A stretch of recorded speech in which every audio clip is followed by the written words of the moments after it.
کہ بکرا خرید کے لاتے ہیں تو باقاعدہ اسٹیٹس لگاتے ہیں، لوگوں کو بتاتے چرچا کرتے ہیں کہ میں تو اتنے ہزار کا لایا ہوں، میرا بکرا بڑا خوبصورت ہے۔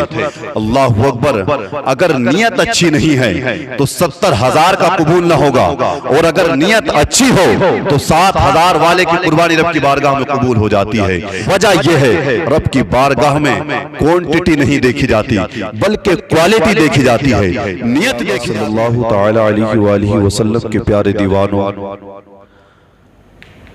ایک مرتبہ جب حضرت ابو ہریرہ رضی اللہ تعالی عنہ شام گئے تو اہل شام نے حضرت ابو ہریرہ رضی اللہ تعالی عنہ سے کہا، اے صحابی رسول، آپ نے آقا کریم صلی اللہ تعالی علیہ وسلم کی زیارت کی ہے، آپ نے مصطفیٰ جان رحمت صلی اللہ تعالی علیہ وسلم کو دیکھا ہے، آپ نے آقا کریم صلی اللہ تعالی علیہ وسلم سے حدیثیں بھی سنی ہیں، آپ ہمیں کوئی سرکار کی ایک ایسی حدیث سنائیں جسے ہم سننے کے بعد اس پہ عمل کریں اور ہمیں نجات حاصل ہو جائے۔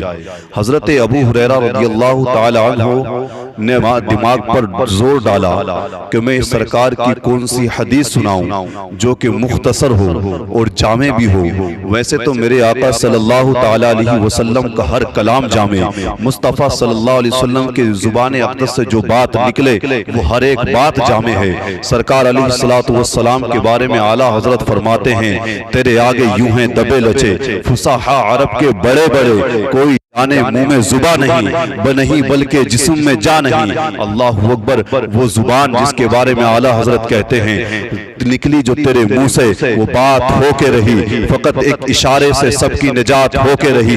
میرے پیارے آقا صلی اللہ تعالی علیہ وسلم کے پیارے دیوانوں، حضرت ابو ہریرہ رضی اللہ تعالی عنہ نے اپنے دماغ پر زور ڈالا، اور زور ڈالنے کے بعد آپ سوچنے لگے کہ میں سرکار کی کون سی حدیث سناؤں۔ جو ان کے ذہن میں سرکار کی احادیثیں تھیں انہوں نے زور ڈالنا شروع کیا جو کہ مختصر بھی ہو اور جس کو سننے کے بعد ان کو نجات بھی مل جائے۔ اللہ اکبر، حضرت ابو ہریرہ رضی اللہ تعالی عنہ نے جیسی اپنے دماغ پر زور ڈالا اور زور ڈالنے کے بعد جو انہوں نے حدیث سنانی چاہی جیسی وہ سوچی آپ نے، آپ بے ہوش ہو کر کے زمین پر گر گئے۔ اللہ اکبر، جب بعد میں ہوش آیا، ہوش میں آنے کے بعد حضرت ابو ہریرہ رضی اللہ تعالی عنہ سے لوگوں نے پوچھا کیا وجہ ہوئی، آپ بے ہوش کیوں ہو گئے؟ اللہ اکبر، حضرت ابو ہریرہ رضی اللہ تعالی عنہ نے کہا، میں نے سرکار کی تمہیں جو بات سنانے چاہ رہا تھا، جو حدیث میں تم کو سنانے جا رہا تھا، جب وہ میرے دماغ میں آئی تو میں نے جب اس کو سوچا تو مجھ پر غشی طاری ہو گئی۔ اللہ اکبر، اور وہ حدیث کیا تھی؟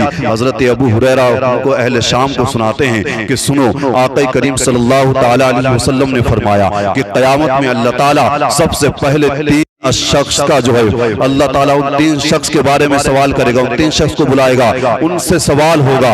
اللہ اکبر، ان سے سب سے پہلے حساب ہوگا، ان میں سب سے پہلے شہید ہوگا۔ اللہ تعالیٰ شہید کو بلائے گا اور شہید سے کہے گا، اے میرے بندے بتا میں نے تجھے اتنی نعمتیں دی۔ اللہ تعالیٰ اس کو اپنی نعمتیں گنائے گا اور پھر رب تبارک و تعالیٰ اس سے کہے گا، اے میرے بندے بتا تو نے میری نعمتوں کے بدلے میں میری بارگاہ میں کیا کیا ہے؟ اللہ اکبر، میرے لیے تو نے کون سا کام کیا ہے؟ تو یہ شہید کہے گا، یا اللہ میں نے اپنی جان کو تیری راہ میں قربان کر دیا۔ آپ سوچے تو صحیح، شہید کتنا بڑا مرتبہ ہے، شہادت کتنی بڑی چیز ہے۔ اللہ اکبر، شہید اپنی جان کو اللہ کی بارگاہ میں قربان کر دیتا ہے۔ اللہ پوچھے گا تو وہ شہید کہے گا، یا اللہ میں نے اپنی جان کو تیری بارگاہ میں قربان کر دیا تھا، تیرے راستے میں اپنی جان کو ہی دے دیا تھا۔ اللہ فرمائے گا تو جھوٹا ہے، تو نے اپنی جان کو میری بارگاہ میں اس نیت سے نہ دیا تھا بلکہ تو اس لیے شہید ہوا تھا تاکہ لوگ تجھ کو شہید کہیں، تیرا نام ہو جائے۔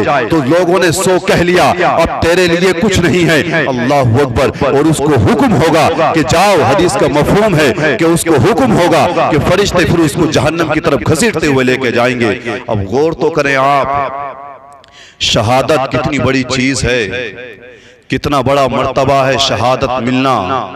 اور کوئی عام چیز نہیں شہادت۔ انسان اپنی ہی جان کو قربان کر دیتا ہے، سب سے زیادہ پیاری ہوتی ہے انسان کو اپنی جان، اور جب انسان اپنی جان کو قربان کر دے تب شہادت ملتی ہے۔ لیکن اگر اس میں بھی نیت اچھی نہ ہو، نیت صرف لوگوں میں چرچا کرانا ہو، تو اس کو بھی کوئی اجر نہیں ملتا۔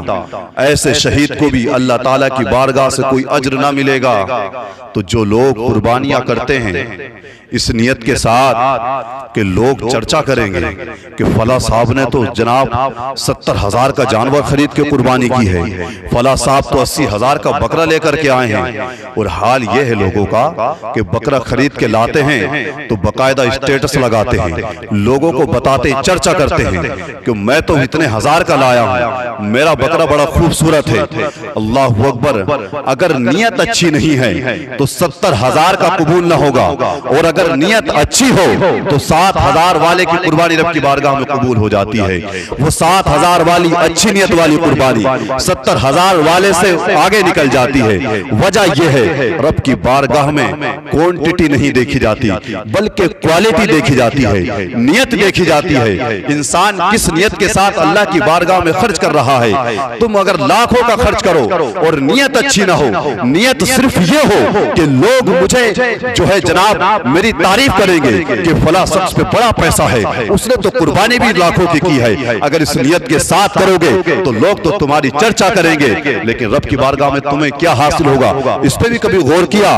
اللہ اکبر۔ لیکن اگر نیت اچھی ہو اور جانور کسی نے کم پیسوں کا بھی خریدا ہے اور اچھی نیت کے ساتھ اس نے رب کی بارگاہ میں قربانی کی ہے تو اس کی وہ قربانی بھی اللہ کی بارگاہ میں بڑا اعلیٰ مقام رکھتی ہے۔ اللہ اکبر۔ میرے پیارے آقا صلی اللہ تعالی علیہ وسلم کی پیارے دیوانوں، بتانے کا مقصد یہ ہے کہ قربانی کے لیے شریعت جو کہتی ہے اس پہ عمل کریں، اچھا جانور ہونا چاہیے لیکن اچھی نیت کے ساتھ خریدیں، اس لیے نہ خریدیں کہ لوگ میری تعریف کریں، اچھا جانور خریدیں، فربا ہو، خوبصورت ہو، جو تمہارے دل کو بھا جائے، ایسا جانور ہونا چاہیے۔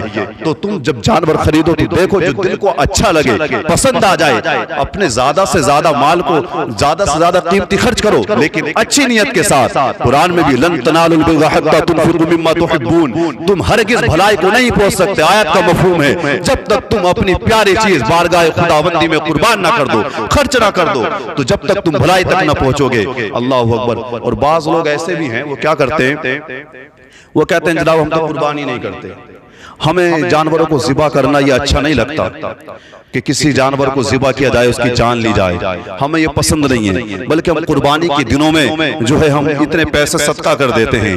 اللہ اکبر۔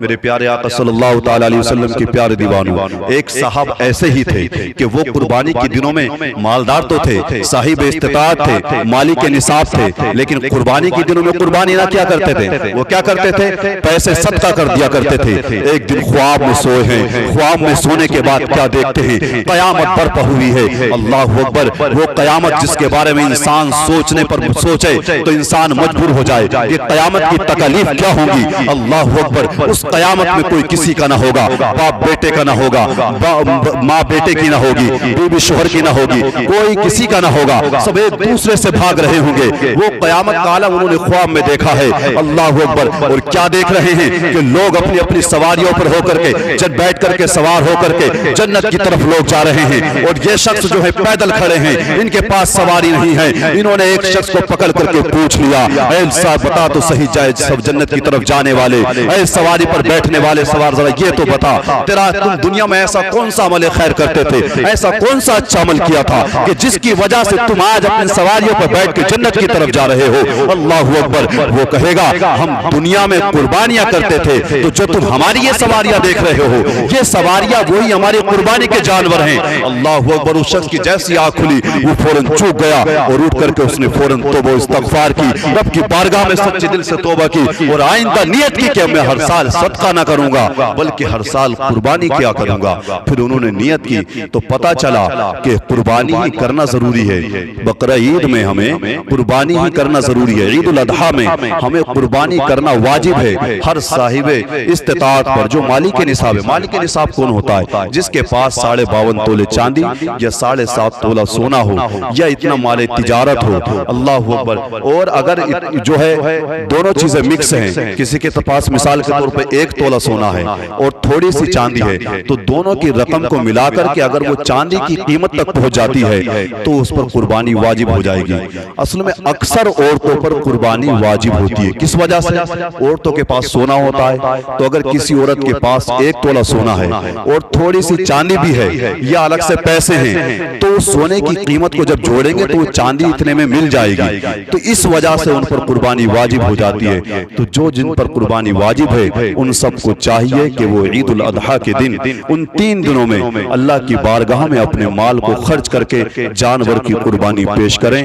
اللہ تعالیٰ کی بارگاہ میں یہی دعا ہے کہ اللہ تعالیٰ ہمیں اچھی نیتوں کے ساتھ قربانیاں کرنے کی توفیق عطا فرمائے، اور اللہ تعالیٰ پوری امت مسلمہ کی ہم سب کی قربانیوں کو اپنی بارگاہ میں قبول فرمائے۔